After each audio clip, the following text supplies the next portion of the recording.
بسم الله الرحمن الرحيم، والحمد لله رب العالمين، والصلاة والسلام على حبيبنا محمد وعلى آله وصحبه أجمعين. والسلام عليكم ورحمة الله تعالى وبركاته. بحمد الله وفضله وصلنا إلى الجزء 12 من برنامج اكتشافات واختراعات من القرآن الكريم. وفي هذه السلسلة من الحلقات أبين معجزة القرآن الكريم في هذا الزمان، وهي تفوق علم الله في القرآن الكريم على جميع معارف البشر في هذا الزمان، وكيف أن الإنسان المؤمن يصبح المعلم للآخرين بالتفكر في كتاب الله عز وجل. فمن مواضيع هذا الجزء 12، الموضوع اللي تشاهدونه أمامك على الشاشة، العلاقة بين البصر والحديد، العلاقة بين بصر الإنسان والحديد. ومفتاح هذا الموضوع يكمن من التفكر في الآية رقم 22 من سورة قاف، فيها يقول الحق جل وعلا: بسم الله الرحمن الرحيم، لقد كنت في غفلة من هذا فكشفنا عنك غطاءك فبصرك اليوم حديد. فإذا تفكرنا في هذه الآية الكريمة، وبالأخص في آخر 3 كلمات في الآية، فبصرك اليوم حديد، في جميع كتب التفسير لا يوجد تفسير مقنع العقل البشري وواضح لهذه الآية الكريمة، فبصرك اليوم حديد. نلاحظ أن الله عز وجل ربط بين الإبصار وقوة البصر للإنسان وعنصر الحديد، مادة الحديد.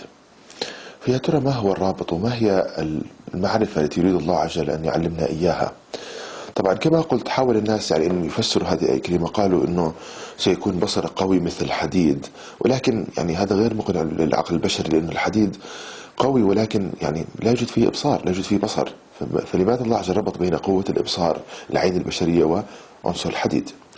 لمعرفة الاكتشاف العظيم في هذه الآية الكريمة ما علينا إلا أن نتفكر فيها. الأسلوب سهل ومباشر أخواتي، لا توجد أسرار، لا توجد إصرار على الإطلاق، موضوع مباشر وسهل جدا، فقط تفكر وبذل جهد في التفكر.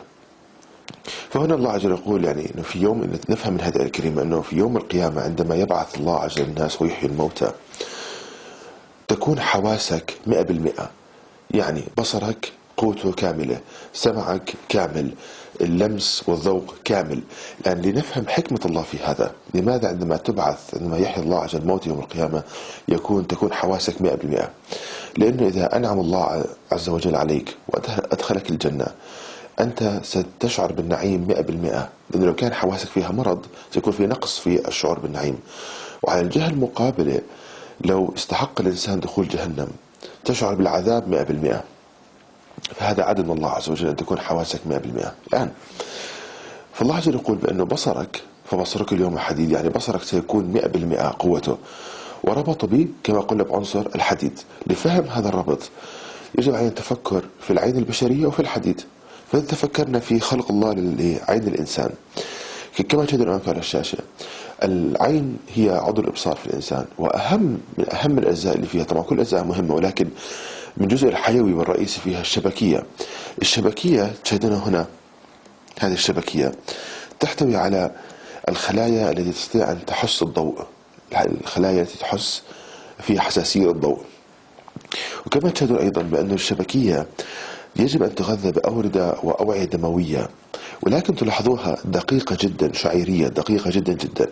فالأوعية الدموية هذه تشاهدونها هنا، حوالي قطر الداخلي لهذا الوعاء حوالي 8 مايكرومتر، يعني 8 على مليون من المتر.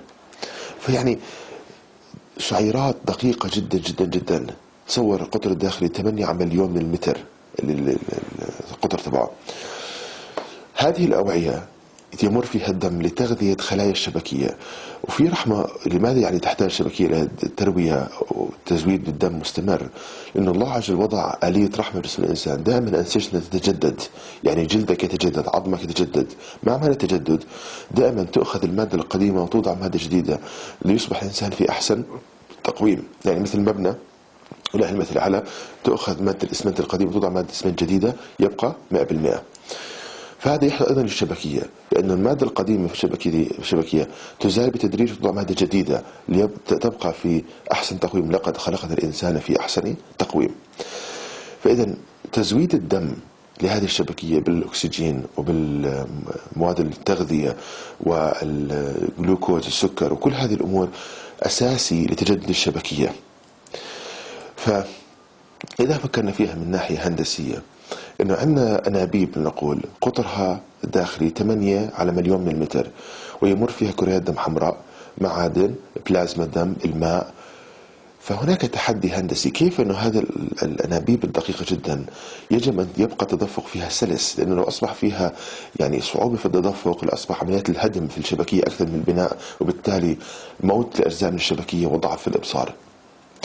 هنا يأتي دور الحديد، فبصرك اليوم حديد.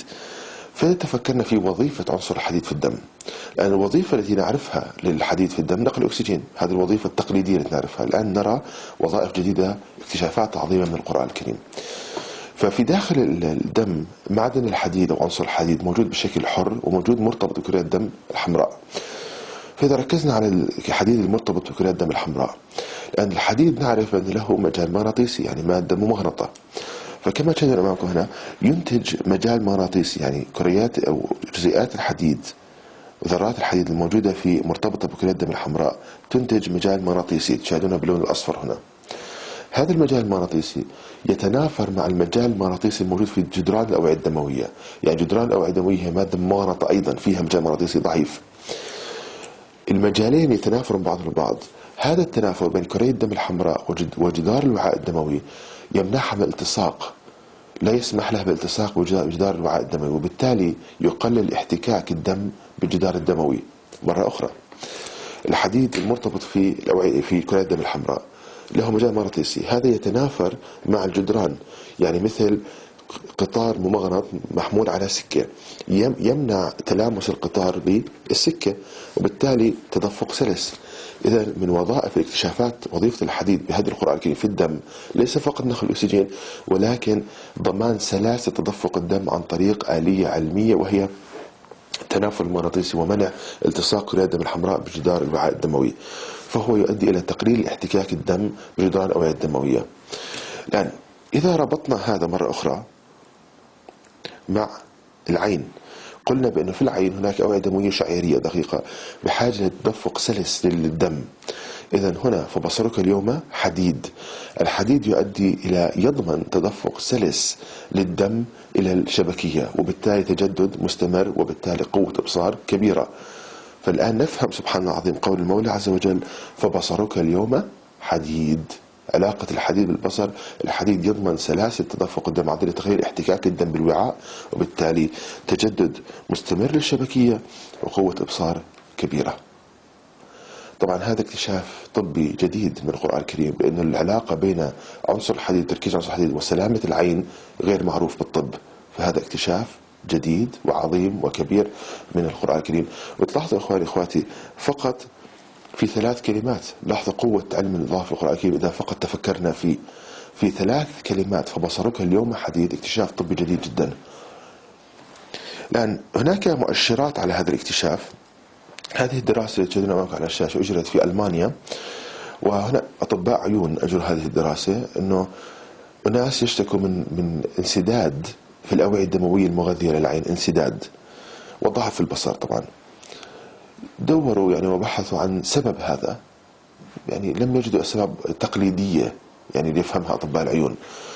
فدوروا وبحثوا أن هؤلاء الأشخاص اللي يعانون هذه المشكلة عندهم أنيميا في الدم سببها نقص الحديد، يعني أنيميا سببها نقص الحديد، يعني عندهم نقص حديد في دمهم، ونقص الحديد يسمى هنا مايلد يعني حتى خفيف.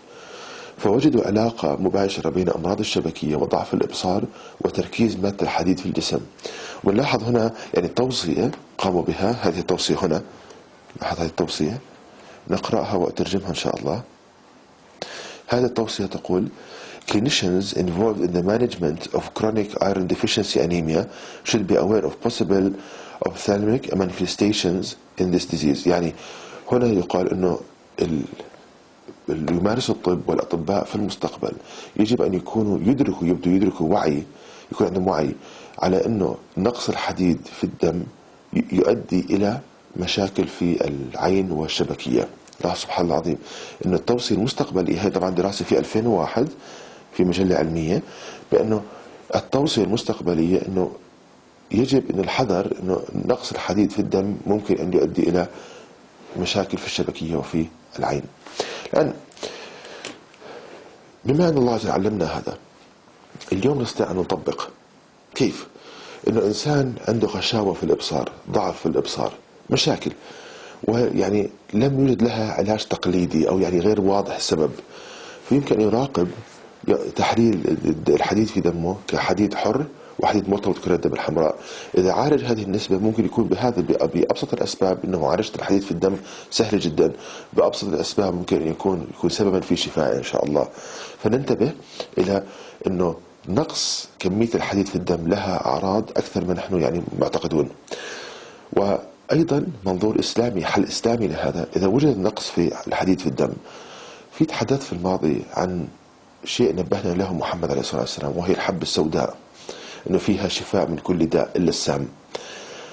فعندما قمت بتحليل الحبة السوداء وعلاقتها في الحديد في الدم، وجدت سبحان الله العظيم أن الله عز وجل وضع فيها كمية حديد معتبرة كعنصر حديد، ووضع فيها أيضا الفولاتين أو الفوليك أسيد، وهذا هو أيضا له علاقة في إنتاج الدم، وله علاقة أيضا في تجدد الخلايا وعملية تصنيع الدي ان اي في الخلايا. فإذا كحل الآن قرآني بأنه نأخذ حبة البركة، وحبة البركة فيها حديد وفيها تنشيط الدورة الدموية، يعني تعمل شيئين رئيسيين، وفيها أشياء أخرى كثيرة، تنشيط الدورة الدموية، سلاسة التدفق مع وجود الحديد فيها. فهذا توصية قرآنية في هذا الموضوع إن شاء الله. الآن إخواني إخواتي، هناك أيضا اكتشاف عظيم آخر من فبصرك اليوم حديد في الهندسة، ليس فقط في الطب، في الهندسة. الآن بما أننا نتعلم أن إضافة ذرات الحديد وجزيئات الحديد وذرات الحديد إلى سائل يقلل احتكاك السائل بجدران الأنبوب الذي يحمله، انتبه الناس إلى ذلك في الهندسة. مثال واضح جدا في محركات السيارات، الزيت المحرك يوضع لتقليل الاحتكاك بين الأجزاء المتحركة للمحرك، مثل البستون مع الأسطوانة الداخلية. فوجدوا أنه لو ضفنا ذرات الحديد إلى الزيت، زيت المحرك، الآن يباع هذا زيت يسمى ماغنتيك، زيت ماغنتيك، لاحظوا أنه يقلل احتكاك أجزاء المحرك بعضها البعض. لاحظوا أخواني إخواتي، فبصرك اليوم حديد، حديد الدم يقلل من احتكاك الدم بالوعاء الدموي.